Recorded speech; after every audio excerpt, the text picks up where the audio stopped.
Welcome, everybody, to our third ever Publisher Mastermind. Today, we're going to discuss insights. And the word of the day is actionable insights. So you as a publisher, you get data. What can you do with the data to help reduce churn, build subscriptions, build your audience? These are very important questions. And we've gotten down this path a bit, and we have some pretty super cool plans. So in this session, I'm going to show you three things. We're going to talk about what we have and how to put it to work right now, today. We're going to give you a sneak preview of what we're actually building, what Jeremy's building right now. And then third, we're going to open up for a bit of a survey on things we have on our roadmap as far as actionable data for publishers, and to get a feel for what should we work on first. Okay. So everybody see my screen? Let's jump into it. Yep. Okay. Just a little backstory.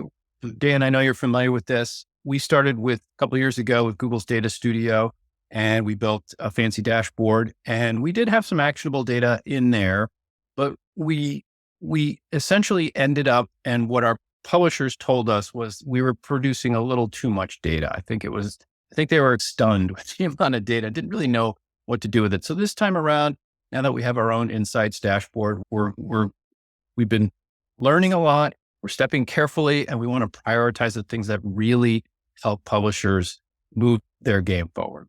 The other thing, of course, is Google decided to cancel Google Analytics, which blew out some of the data anyway. So that's a whole other story. Okay, so let's jump into our insights dashboard first. This is something you may have seen, but it's always worth going over it. So if you hop into Leaky Paywall and you hit Insights menu, you're going to get this dashboard first. And this dashboard is super important, especially if you're running a free registration, and you should be if you're not, because that's how you build your audience and build paid subscribers. That's another mastermind. I think that's our first one. But this red line here is essentially, this is, I think, a 30-day period of free registered readers that are coming in. And the blue line is the paid subscribers that are actually paying and signing up. And what you'll find when you get that free registration going is the peaks and valleys of the free registration lines up with the peaks and valleys of your paid subscriptions. Okay, free registration, the whole point is getting that email address. Get them on your newsletter, introduce a little piece of friction with a login, email, and password.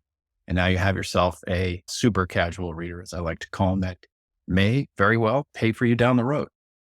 So we have some subscriber data. And the thing that I like to look at is what is the ratio of your free registered readers versus your paid subscribers? And you'll figure out what a good ratio is. Is it 5% of your free registered readers turn into paid subscribers? Is it 10%? Is it less? Is it more? And you'll get a sense for a baseline. And as you do promotions for things, you can watch this. And I will suggest right off the top that 10% is a good number to shoot for and doable. Okay. The next tab on our insights is all about your subscription levels, how many subscribers you have per level. Pretty standard stuff. I'm not sure there's anything to really dive into here, but it's of course good to see what the spread is of your subscribers. The next tab is your content tab. This is a super important tab, a critical tab, because this shows you what's converting, what articles on your website are converting, both free and paid. So if we look at the paid side here, we see that this activities article converted 5 paid subscribers in this, whatever the time period is that you're looking at. And then, so that'll give you a sense of what articles are actually making people say, yes, here's my money. And the same goes for the free side. So someone comes in, they read a free article. Then on their second article that they click on, they get a registration message that says, hey, if you want to read this article, you can, but you have to register, email and password typically. And it will tell you, again, what articles converted those free registered readers. In this case, this Allende article, 70 people decided to type in their email and password. And that's powerful because you're introducing a little piece of friction in this process. And readers are saying, yes, please, I'll jump over that wall. And now you have somebody on your newsletter that's registered for free and is ready for nurturing into a paid subscriber. Okay.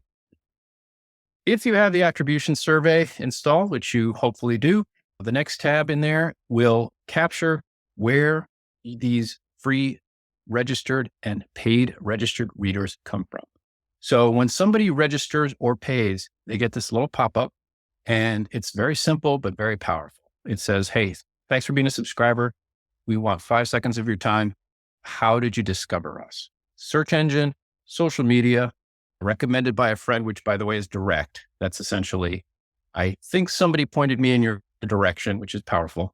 The email newsletter, of course. And then this other box is a gold mine. And what we've been finding is people fill out the other box.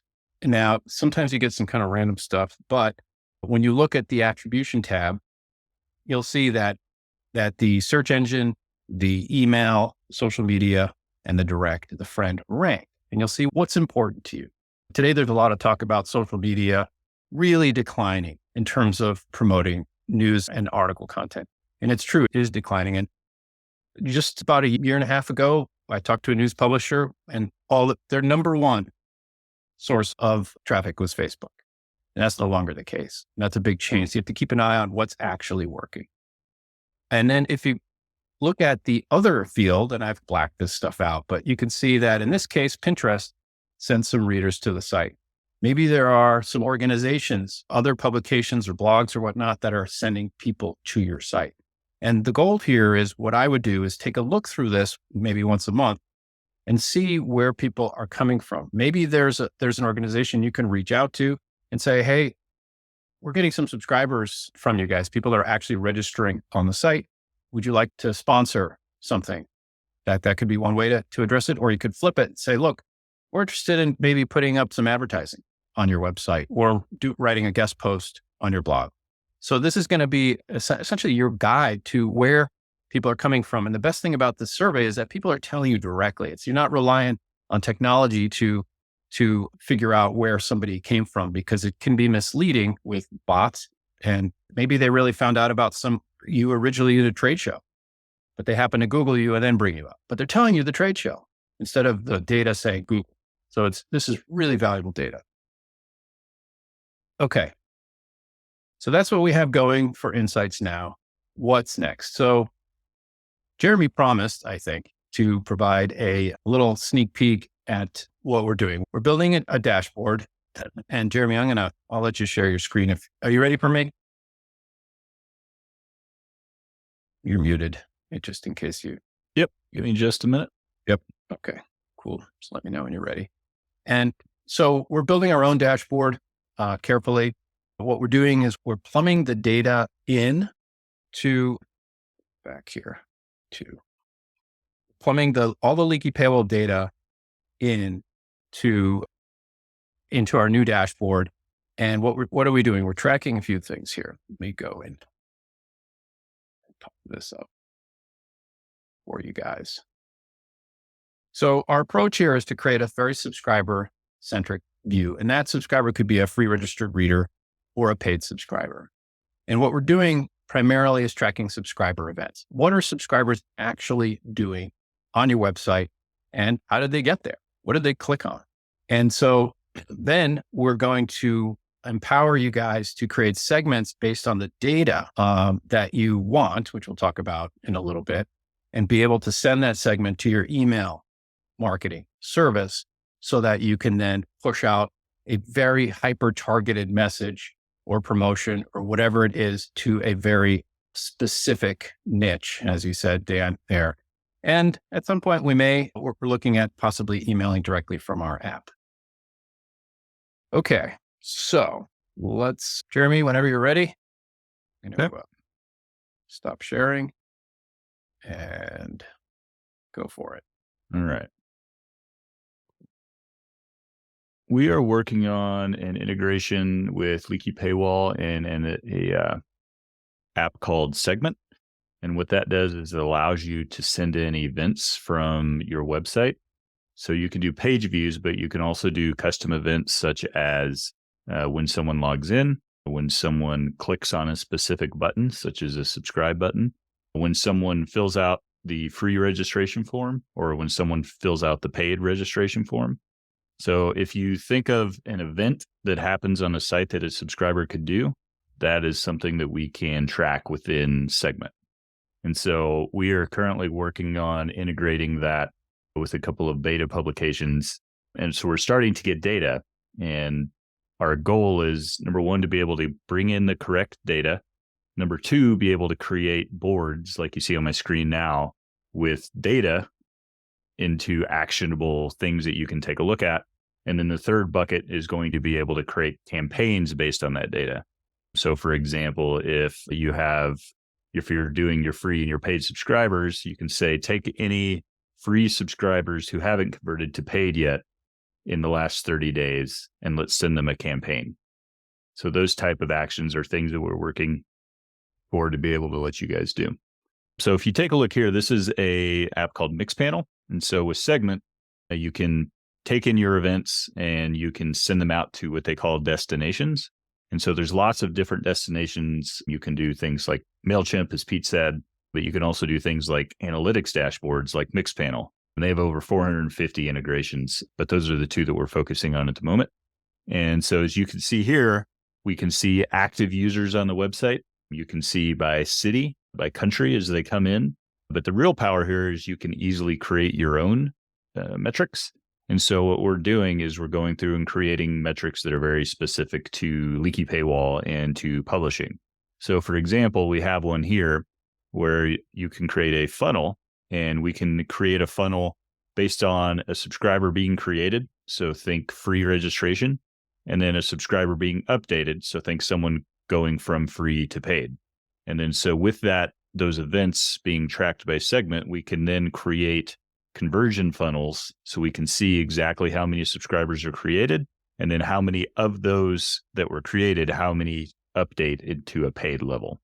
And so it's really powerful, the things that you can build and be able to see. And then obviously the longer time periods that you have, the more you'll be able to see trends in that data. But there's a lot of, I would say, almost infinite possibilities of things that you can build based on events, being able to filter on certain criteria within those events. So it's really pretty exciting, the things that we're going to be able to allow our publishers to be able to see with this new way that we're tracking data. And the best part, in my opinion, is that we're no longer locked into specific ways that Google handles things. And if they decide to turn something off, we don't have to worry about that because this is all in its own system. So that's awesome. What I got. Yep. We have a lot of power here, and we can take all this events data. What are free registered readers doing? What are paid subscribers doing? And what elements on your website are being clicked on, so you can see what's actually working and what's not working. And so that's why we're moving slowly on this, because we want, or maybe we're moving quickly, I don't know, depending on your perspective. We want to make sure that we're producing the data that really has a great impact. And we want to be careful about overwhelming publishers with too much data, which we learned that lesson last time. And if we make it actionable, which is the word we started with, then you can actually do things with the data, like emailing very specific segments of your readership. All right. So here we go. Let's go to the next thing. So this is participation time. So what I'm going to do is I'm going to go through two slides. This slide, the first slide is going to be data centric. The second slide is going to be like email action to your segments centric. And what I'm going to describe each of these bullets, and I'd like you to get excited or not excited about what I'm describing, and let us know what you think would be really the number one or two or three priorities as far as this data goes. So hold on, here we go. Okay. First one, see most popular articles for paid subscribers. This could work for free registered readers as well, but tracking the activity of a paid subscriber and which articles they're gravitating towards. Okay. Number two, what elements, in other words, what buttons or links or elements on your site are generating clicks? Is it the subscribe button in your menu? Is it the upgrade messaging in your subscription message or nag? Is it the conditional display promotion? Is it something that you're advertising either in the sidebar or in the content of your articles that's generating the clicks? So you can put something up, see what it generates, and just make that decision, yes or no. This is good, or let's remove it. This is in no particular order, by the way. How about measuring the free registered readers that don't really participate very much on your site? They're low intent. They like your content. They're on your newsletter. They're reading a few things, but they're not really heavy users. How about maybe targeting that specific segment and offering a day pass for them? This is something that we're seeing work on other publications, and as an idea. Tracking the data of free registrations in other words, what's the conversion of the upgrade message? What's the % conversion of the free registration message? Do we need data on, like the use case would be, all right, I'm going to update my messaging for the free registration. Does it affect clicks? I'm going to upgrade my messaging for the upgrade message to become a paid subscriber. Does it affect clicks? Does it affect conversions? All right. Yep. Just said that. Paid subscriptions. What are the most popular articles for paid subscribers? Okay. Yeah. I guess I really like that one. How about this one? Registered users. These are free registered readers. How about after maybe five upgrade message views, they get triggered a special offer? In other words, these are your free registered readers. They keep hitting your upgrade message that says, hey, pay and get full access and all your benefits. And maybe they've seen that 5 times. So you're going to give them a special message, a promotion of some kind. And by the way, these are coming from all these ideas we've been assembling over the last couple of years in terms of what publishers have been telling us are important to them. So we're trying to fine tune the ordering of this and see if there's holes that we missed.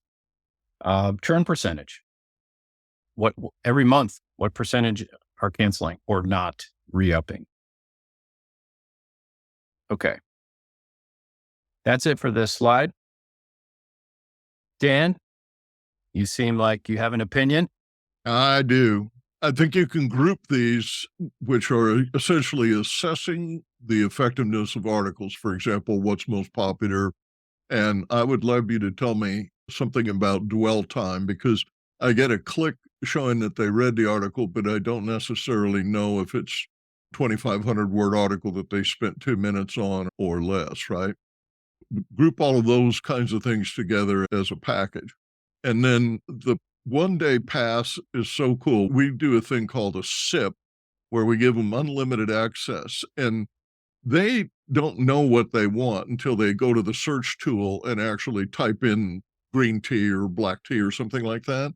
So as soon as they do, if they've got unlimited access to the data, then they're going to see 9 articles pop, right?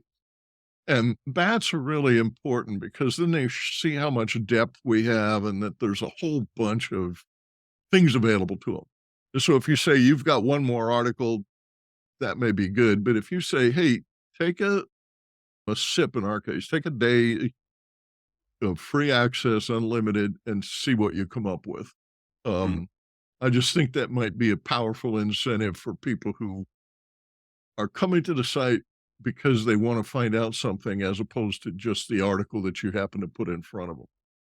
All of the work that you have on NAGs is so powerful, because we don't actually, in my case, I don't put enough time and energy into the NAGs, but I know that when I do, I can appeal to certain people in a call to action, right? The NAG actually makes them do something. I like it when I say, do this and see this, and they do, and then they come away from that. I noticed you put their popular articles in 2 places, but that idea of ranking articles, as opposed, you showed that slide earlier, ranking articles that actually convert people. As an editor, that says to me, okay, we'll assign more articles like that. well, why don't I put up 6 or 8 of those? Something else it did for me, I went back and picked some of the highest performing articles over the last 7 years, and I rewrote them and put fresh leads on top of them and looked at them as 7 years have passed. And you know what? They are still at the top of the Google search engine. And now they've got a date that's 7 years younger than it was before. And I didn't change the URL or anything. So essentially what we've done is we've just added value to a login or whatever to a URL that existed before. I didn't test it, but I think if I sent those out in a drip, that I would actually get an overwhelming bunch of readers again, principally because it's exactly the same topic, which is what herbal teas will hurt you. And I've always noticed as a newsman that when you say what will hurt you or how many people got shot yesterday, you get a lot of attention. And in this particular case, it's got like 14 source links in it. It's a really good article for understanding that particular problem. So this is great stuff. I think that of all of the things that I would say that appeal to me most right this minute and is innovative is the day pass as opposed to one more article. Yep. Yeah. You could test that on your first stop, the free registration or the day pass. You could also test it on your upgrade message as well. So you could subscribe for full access or just pay for 1 day. Yeah. And you know what I would do at number 7 is after a few times, I would give them a significant discount because in most instances, they're coming back. So they must be interested in the content. I've got them almost hooked because they're coming back to look at the content 5 times, but I need to hook them. And so I would say that's an ideal time to pop out there. I noticed that The Guardian lets me buy their magazine, their newspaper for a penny a day if I've triggered it enough. So the first offer isn't a penny a day, but after I've clicked it for 5 days or 10 days in a row or whatever, then I suddenly see a message saying you should subscribe for this significantly lower amount. Washington Post does the same thing. And I think what they're doing is they're recognizing that they can't get them. Nobody gets them at full price. They can't get them at half price, but maybe, 70% off or some magic number becomes what it takes to get them aboard. Yeah, the right offer at the right time. And Dan, thanks for bringing up the SEO tactic of looking at old articles that are popular and then refreshing those articles and reposting them as new articles. That is a super thing, especially if you're publishing long form content as a magazine publisher. And if that article is what's converting people, that's exactly what you want to do. You want to pump that article up and refresh it because it's also a proven converter. So it's not just popular, it's actually making you money. And I'm all for that. But churn is hard to understand for most publishers, me included. I'm almost thinking that you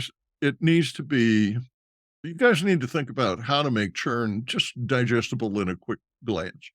When I go on Stripe, I see churn and I look at it and I can't quite figure out what I need to do to reduce churn. They have 3 little charts about churn at the bottom.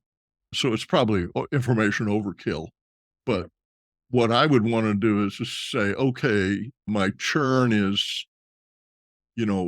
too high or too high relative. I don't have the context. I understand what churn is. I don't have the context. Yeah. Churn is either I am canceling or my card messed up and expired or whatever. I don't have funds. And so that can't. And all of those things can make you feel bad. And then you realize that there was some relatively innocuous problem. When I see a credit card problem, we go into Stripe every couple of days. We send them a personal note. We just say, hey, we noticed this. And if you want to cancel, that's great. Here's how you do that, or we'll do it for you. But what happens is a lot of them go, hey, thanks. I just didn't know whatever. I didn't pay attention or whatever. I noticed that a lot of banks, a lot of other people send out notices to you now saying that we're going to hit your card and you should update your information before we hit it. I think that's a courtesy. For those listening, sorry, Jeremy, take a look at churnbuster.io. It plugs into Stripe subscriptions and will automate the recovery of credit card information when Stripe finally gives up on charging. That rocks, Jeremy. That rocks. That's exactly how that should be handled because it's too time consuming to do it manually. Yep. Yeah. And another thing we've added recently with our recurring payments extension is when someone tries to or wants to cancel from their account page, when they click on it, it opens a modal now that you can ask, can you tell us a reason why you would like to cancel? And if it's an optional field, but if they do fill that out, then that's then stored on their user profile. So if you see that someone is canceled, you can start to maybe see a trend on why and then make some adjustments based on that data. I've noticed something this year. 100% of my readers and subscribers in Russia were canceled because of the sanctions. And they wouldn't process their credit cards, and they couldn't find another way to read our magazine because you can't send me the cash and expect it to work. It's just interesting how that worked. Because I don't think they were trying to kill Ukrainians, I told them we'll do a workaround here. But it's interesting that oddball stuff, both in Iran and in Russia, prevents anybody from reading my magazine who's a paid subscriber. If they're a free subscriber, it works great. So don't pay for the magazine if you're in Russia or Ukraine or in Iran. More tragedy. Oh my God.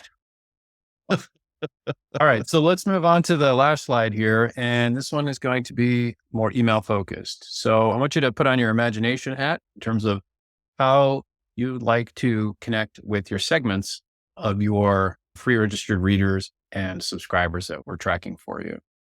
First one, it would be a 1-question pop-up survey for logged in readers.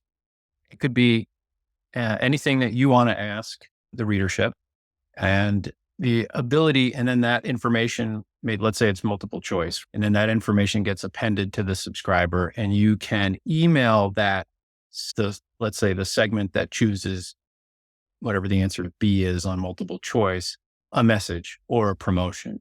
So this is something that's actually been on the radar for quite some time, but being able to survey your readership and then also be able to email that sort of micro segment of readership. Okay, that's one. Number 2, how about emailing your 500 most loyal free registrants? So now we're looking at a little bit of a different view. We have a group of free registrations and they are active, and you set a threshold for, let's say, how many articles they're viewing or trying to view in a month, right? And if let's say 500 of those free registrants go above that threshold, you can capture that segment and then email them a promotion, likely. This one is related. This is identifying super users, that is paid subscribers that are super users. So you have people that are paying you and love you, your best readers.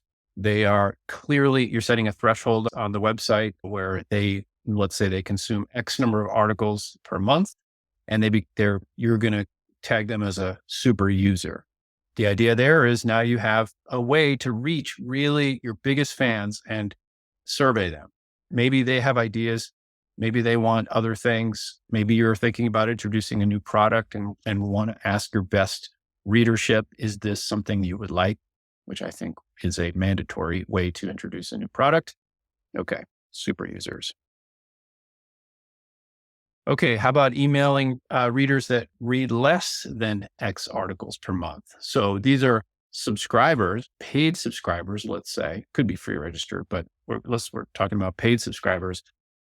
And they're just not as engaged. You have a threshold set. They're not as engaged as you would like, but now you have the ability to capture that group and connect with them. Send them an email, send them a message. Maybe they don't know about your content. Maybe they forget. Maybe they're not getting your emails. Who knows?